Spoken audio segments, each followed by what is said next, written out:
Assalamu alaikum and good afternoon. It's my profound privilege and pleasure to address this august gathering of some of the best Pakistani and global minds. Together for Ideas is a very appropriate theme chosen by the organizers of this dialogue. I am certain that the policy practitioners and scholars present here or participating virtually will not only discuss Pakistan's security vision, but also formulate ideas to guide us on how best to tackle Pakistan's future security challenges. I would like to appreciate the National Security Division for identifying the need for Pakistan to have its own security dialogue. I commend the NSD and the Advisory Board for putting together the first iteration of this dialogue. I hope this trend of integrating intellectual input into policy making continues to grow. Ladies and gentlemen, it is almost universally acknowledged fact that the contemporary concept of national security is not only about protecting a country from internal and external threat, but also providing conducive environment in which aspirations of human security, national progress and development could be realized. Surely it is not solely a function of the armed forces anymore. National security in the age of globalization, information and connectivity has now become an all-encompassing notion wherein besides various elements of national power, global and regional environments also play a profound role. National security is thus multi-layered, outer layer being the exogenous factors of global and regional environment, and the inner layer being the endogenous factors of internal peace, stability, and developmental orientation.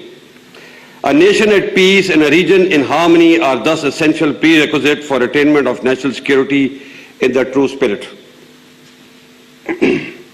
No national leader of today can ignore these facts. I also firmly believe that no single nation in isolation can perceive and further its quest for security, as every single issue and security dilemma faced by today's world is intimately linked with global and regional dynamics. Whether it be human security, extremism, human rights, environmental hazards, economic security, or pandemic, responding in silos is no more an option. Ladies and gentlemen, the world has seen ravages of World War and Cold War, wherein polarization and neglect of virtues blighted human future and brought catastrophic consequences for humanity. On the contrary, we have witnessed how multilateral rule-based platforms contributed towards good of mankind. Today we face the similar choices, whether to stay stitched in the acrimony and toxicity of the past, continue promoting conflict and get into another vicious cycle of war, disease and destruction, or to move ahead, bring the dividends of our technological and scientific advancement to our people and usher in a new era of peace and prosperity. We must not forget the desire to achieve autocracy was historically decisive and stimulus for grabbing more, leading to haves and have-nots. History has taught us that the way ahead has always been through an interconnected, interdependent, and collective sense of security. Today, the leading drivers of change in the world are demography, economy, and technology. However, one issue which remains central to this concept is economic security and cooperation. Frayed relations between various power centers of global and various power centers of the globe and boomeranging of competing alliances can bring nothing but another stint of Cold War. It is naive to apply the failed solution of yesteryears to the challenge of today and tomorrow.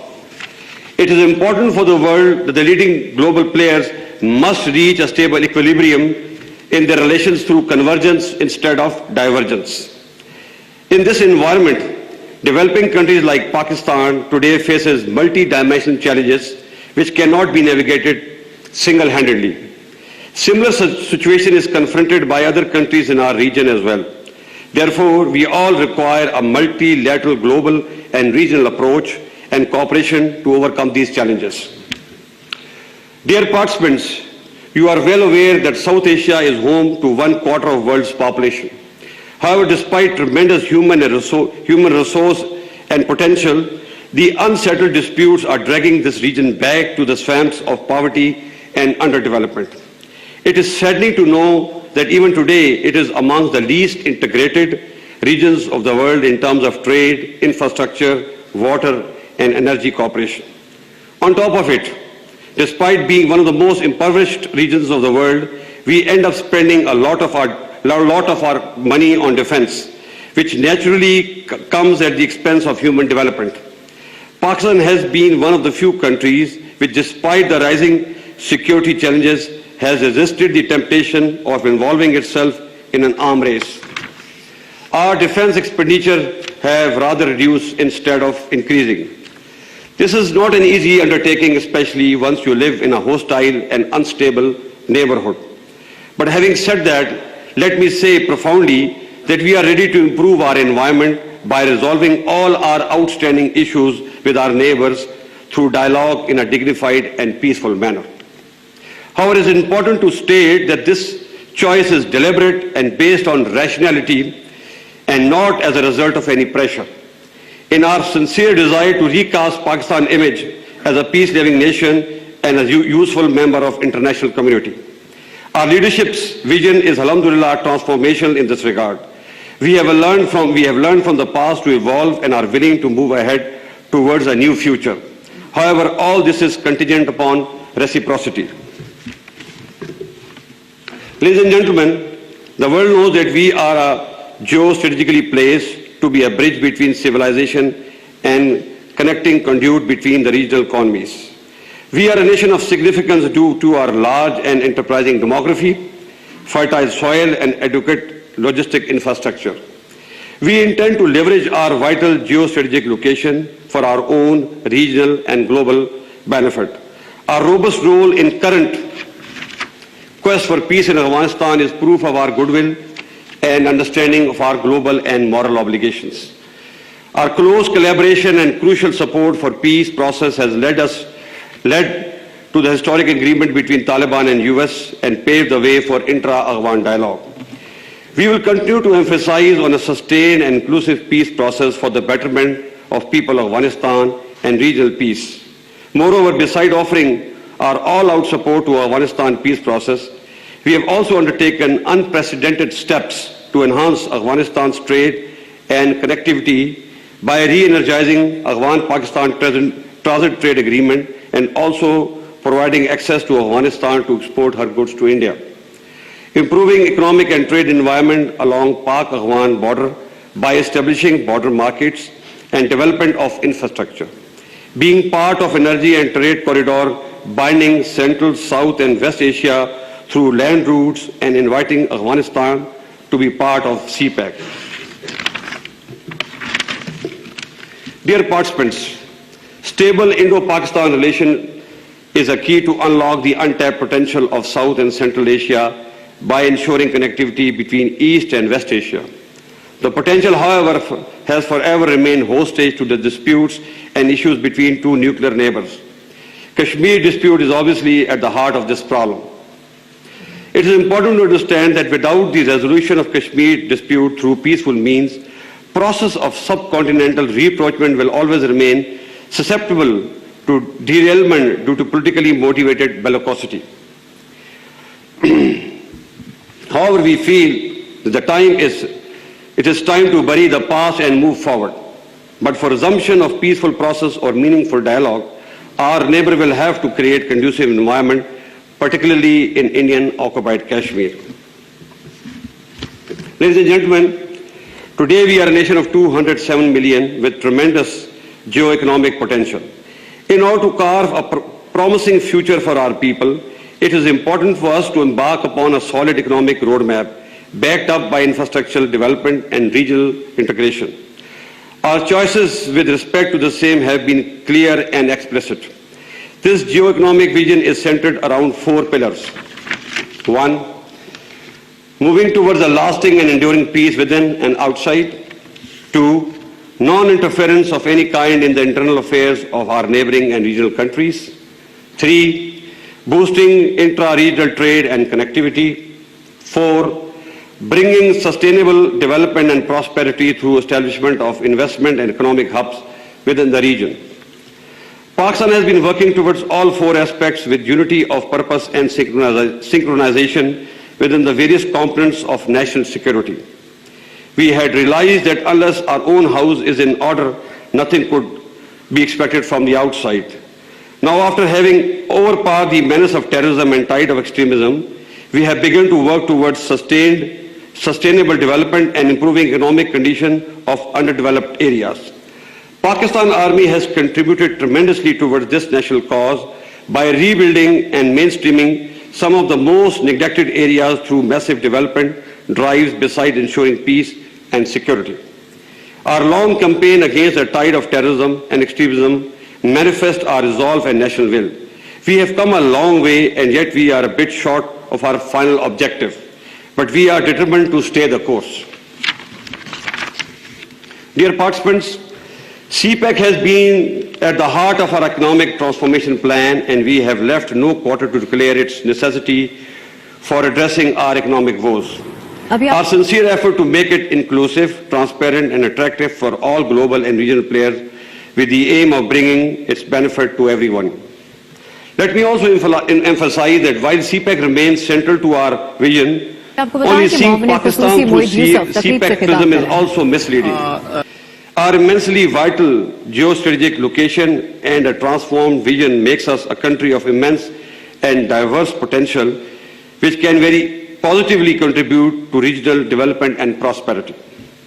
The vision, however, remains incomplete without a stable and peaceful South Asia. Our effort for reviving SAARC, therefore, are with the same purpose. Our effort for peace in Afghanistan and responsible and mature behavior in crisis situation with India manifest our desire to change the narrative of geopolitical contestation to geo-economic integration. We are doing our bit, but a major contribution is to be made by the global players through their cooperation. I am sure that an economically integrated South Asia is much more suited to them instead of war-torn, crisis-ridden and destabilized zone. We also have a hope in the form of incoming US administration which can transform the traditional contestation into a gainful economic win-win for the world in general and the region in particular. South Asia can be the starting point for regional cooperation. I have firm belief that economic and sustainable human development can guide us into a future full of peace and prosperity. And finally, it is time that we in South Asia create synergy through connectivity, peaceful coexistence, resource sharing to fight hunger, illiteracy and disease instead of fighting each other. I thank you. Chief of the army staff chief general Qamar Javed Bajwa security dialogue session से खिताब कर रहे थे। उन्होंने कहा कि national security सिर्फ अंदरूनी और बैरूनी खतरात का मुकाबला नहीं, नेशनल सिक्योरिटी डायलॉग वक्त की अहमियत है। उन्होंने कहा कि नेशनल सिक्योरिटी का मकसद वक्त के साथ मुख्तलिफ महरकात का मुकाबला है। सिक्योरिटी अखराजात बढ़ाने से इंसानी तरक्की की कुर्बानी देना पड़ती है। मौजूदा हालात में पाकिस्तान को कई चैलेंजेस का सामना है। उन्होंने ये भी कहा कि खित्ते में खतरात के बावजूद दिफा पर कम खर्च कर रहे हैं। अफगानिस्तान में अमन खित्ते में अमन की जमानत है। उन्होंने कहा कि खित्ते में अमन के लिए मसला कश्मीर का हल जरूरी है। आज दुनिया को मुख्तलिफ तर्ज की दहशत गर्दी का सामना है। आर्मी चीफ की जानिब से ये भी कहा गया कि पाकिस्तान और भारत में कशीदगी की बड़ी वजह मसला कश्मीर है। जाड़े पड़ोसी के बावजूद पाकिस्तान हथियारों की दौड़ में शामिल नहीं हुआ। नेशनल सिक्योरिटी में सिर्फ फौज का किरदार नहीं रहा। आपको अहम खबर से आगाह कर रहे हैं कि army chief general Qamar Javed Bajwa Islamabad में सिक्योरिटी डायलॉग से खिताब कर रहे थे। उन्होंने कहा कि इन चैलेंजेस से निपटने के लिए हमें हिकमत अमली अपनानी होगी। उन्होंने ये भी कहा कि आज दुनिया को मुख्तलिफ तर्ज की दहशत गर्दी का सामना है।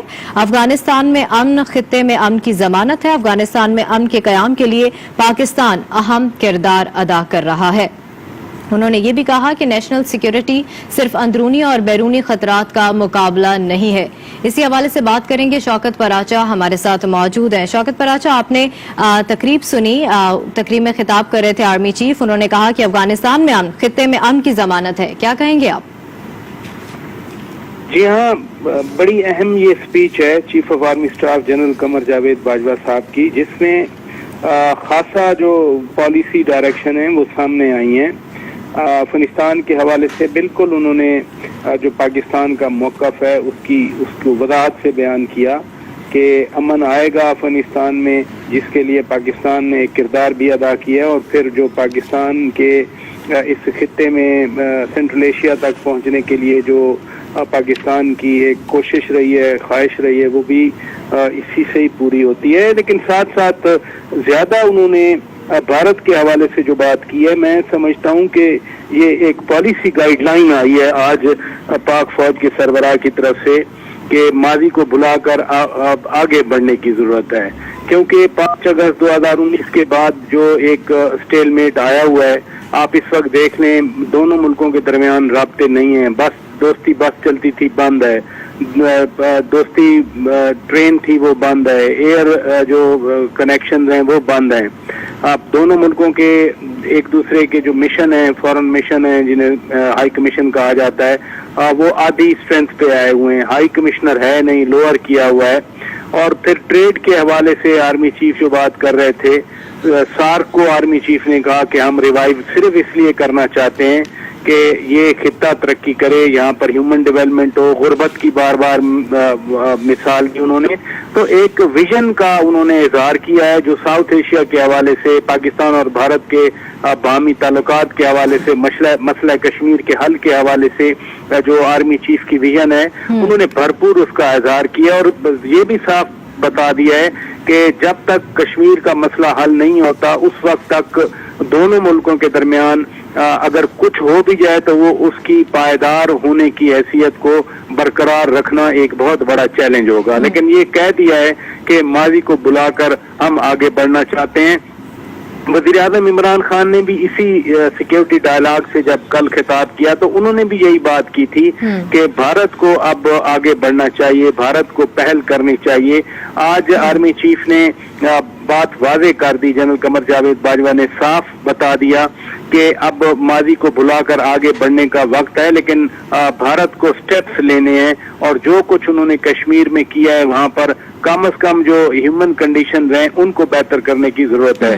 لہذا یہ سیکیورٹی ڈائلاگ میں ایک بہت اہم پالیسی ڈائریکشن آئی ہے، پالیسی بیان آیا ہے یا پالیسی گائیڈنس جو بھی اس کو سمجھا جائے کہ پاکستان اور بھارت کے تعلقات کو آرمی چیف نے واضح طور پر آج ایڈریس کیا ہے اور کہا ہے کہ اس تنازع میں سب سے بڑی وجہ کشمیر ہے، لیکن ہم آگے بڑھنا چاہتے ہیں جس کے لیے بھارت بھی کوئی کردار ادا کرے، بھارت بھی پہل کرے۔ ٹھیک ہے شوکت پراچا، آپ ہمارے ساتھ ہی موجود رہے گا۔ طارق چودھری بیورو چیف اسلام آباد نے ہمیں جوائن کیا ہے۔ طارق چودھری صاحب، آپ نے گفتگو سنی آرمی چیف کی، ان کی جانب سے یہی پیغام دیا گیا کہ ماضی کو بھلا کر آگے بڑھنا چاہیے، کیا کہیں گے آپ؟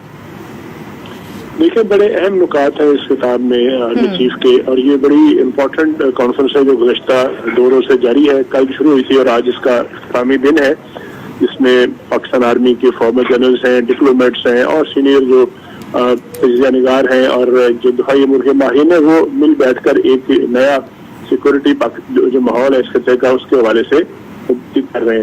آج 3-4 چیزوں کا تذکرہ کیا آرمی چیف نے۔ ایک تو سب سے بڑی انہوں نے اس خطے کی اور خاص طور پر پاکستان کی جو جغرافیائی اہمیت ہے اور اس جغرافیے سے کس طرح سے فائدہ اٹھایا جا سکتا ہے اس کی طرف اشارہ کیا ہے، اور اس میں جو رکاوٹیں ہیں اس سے فائدہ جو اٹھایا نہیں جا پا رہا ہے وہ کیا ہے۔ وہ 2 چیزیں ہیں، ایک تو مسئلہ کشمیر ہے کہ مسئلہ کشمیر کی وجہ سے اس خطے کے 2 بڑے ممالک پاکستان اور انڈیا دونوں ایٹمی طاقتیں ہیں، ان کے درمیان ایک کشیدگی کی فضا ہے، اور آرمی چیف نے کہا ہے کہ دور جاری ہے مسلسل انڈیا کی جانب سے گزشتہ کئی اشروں سے زیادہ اسلحے کے انبار لگائے جائیں، لیکن پاکستان نے اس دور میں آج تک پاکستان شامل نہیں ہوا ہے اور پاکستان نے ہمیشہ اپنے دفاع کو ترجیح دی ہے۔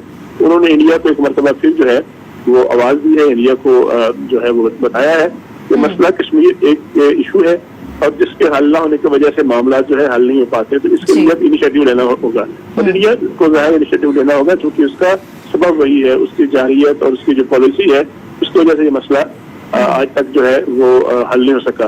دوسرا انہوں نے افغانستان کا تذکرہ کیا ہے کہ افغانستان میں جو امن کا معاملہ ہے گزشتہ 30-40 سال سے ایک ترمال کا شکار ہے، اور اس میں ہمیشہ پاکستان کا ایک پوائنٹ آف ویو رہا ہے کہ یہ معاملہ جو ہے یہ بھی مذاکرات کے علاوہ کسی طریقے سے حل نہیں ہوگا، فوج کے شیعہ طاقت کا استعمال اس کا حل نہیں ہو سکتا۔ اس میں پاکستان نے اپنا جو کردار ہے وہ ادا کیا ہے۔ دوسرا پھر جو ہماری اندرونی جو ہماری ایک پالیسی میکنگ کا ایک پروسیس ہے اس کے بارے میں بھی انہوں نے کہا کہ یہ جو نیشنل سیکورٹی ہے یہ کسی ایک ادارے کا کام نہیں ہے، ये पूरी कौम की इन्वॉल्वमेंट के साथ माशी तरक्की भी होती है, फूड सिक्योरिटी भी होती है और बहुत से इशूज हैं जो सब चीजें मिलकर जो है नेशनल सिक्योरिटी को इंश्योर करती हैं। जहाँ इसके लिए डायलॉग होना जरूरी है और डायलॉग करके सलाह मशवरा करके ही इस मामले में आगे बढ़ा जा सकता है। ठीक है, शौकत पराचा और तारिक चौधरी हमारे साथ मौजूद थे, आर्मी चीफ की गुफ्तगू पर अपना तज्जिया पेश कर रहे थे। आप दोनों का बेहद शुक्रिया। आपको